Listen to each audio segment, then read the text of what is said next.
I mean, it's amazing, Trevor, that, you know, the big sort of first tweet from the Prime Minister in the new year, let's start 2024 on the right foot, in an election year, is we've done it, we've brought down the numbers, we've finished all that processing. And within seconds, people had just demolished that tweet saying, you haven't really, have you? Well, as they say, every little helps, but we cannot escape the fact that this is a crisis. And I think the word crisis applies here.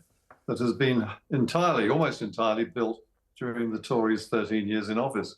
Boris Johnson was no help. He actually wanted some sort of a deal so that we could have an accord with those who are already here to be able to stay and qualify as residents straight away without any further ado. So this is not entirely down to Rishi Sunak, although, again, as Chancellor, he supported the large numbers of legal migrants coming in. And I think actually the two of them together, legal immigration and illegal immigration, are scandalously out of control. I would agree. By the way, Happy New Year, Trevor. What would we do without you?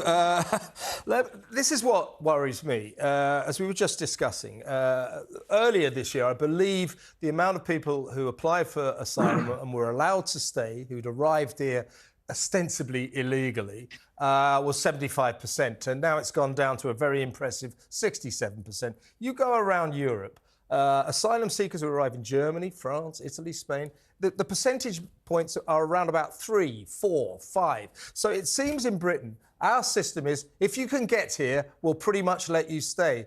That's what Rishi's got to stop, and he doesn't seem to show any intention, real intention of doing so.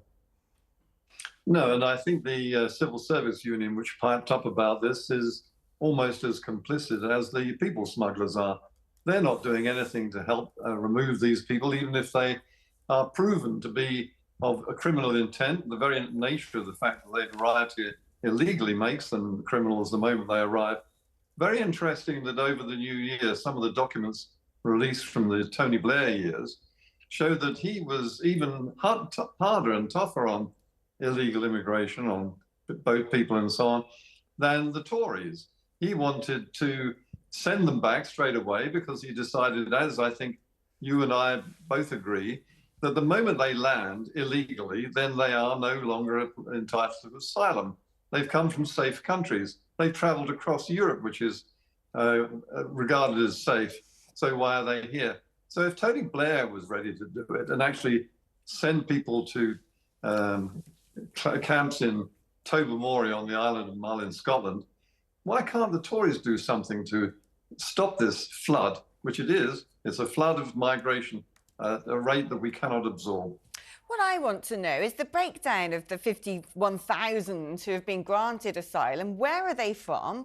On what grounds has it been decided they have a right to stay here? Because it would appear to me that there's some sort of canon now of UK legislation where if you come from a country and say, well, they persecute people who are homosexual and I happen to be gay, then that's it. You don't have to prove anything when about 2/3 of the world do that.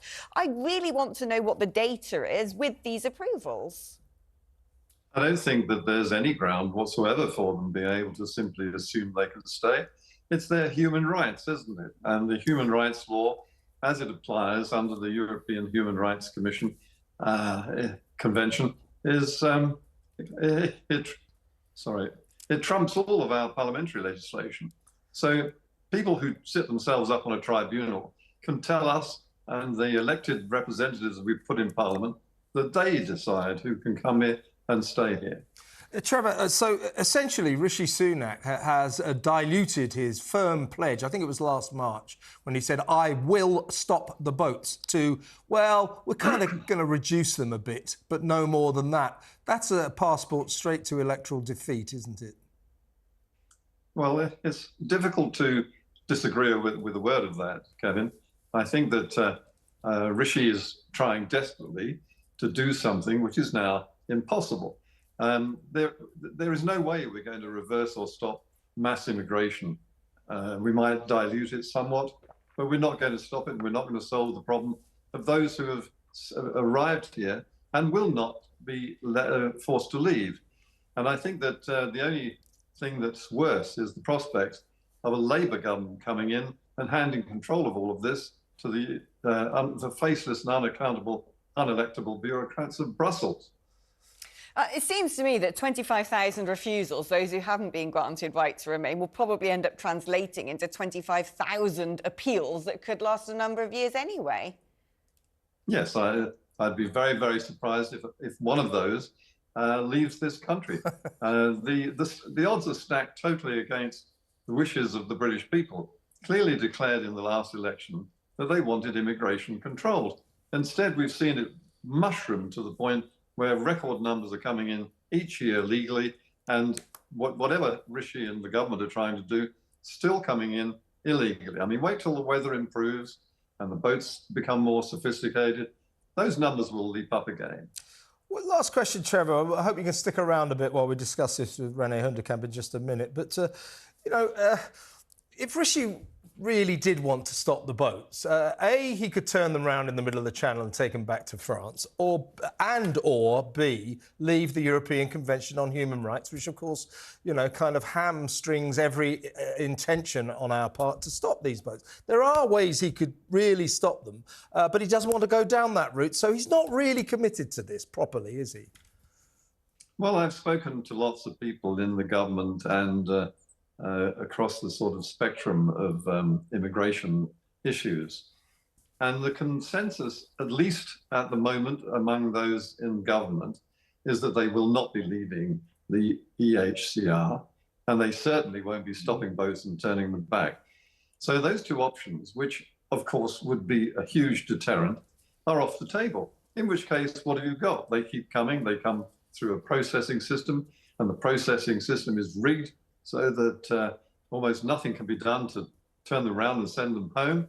I mean, Rwanda still hasn't actually happened. And I frankly have given up all hope of us doing anything significant to really stop or curb the rate of immigration. Cynics might suggest that the Tories want to leave this migrant crisis for Labour to deal with. Well, listen, thank you, Trevor.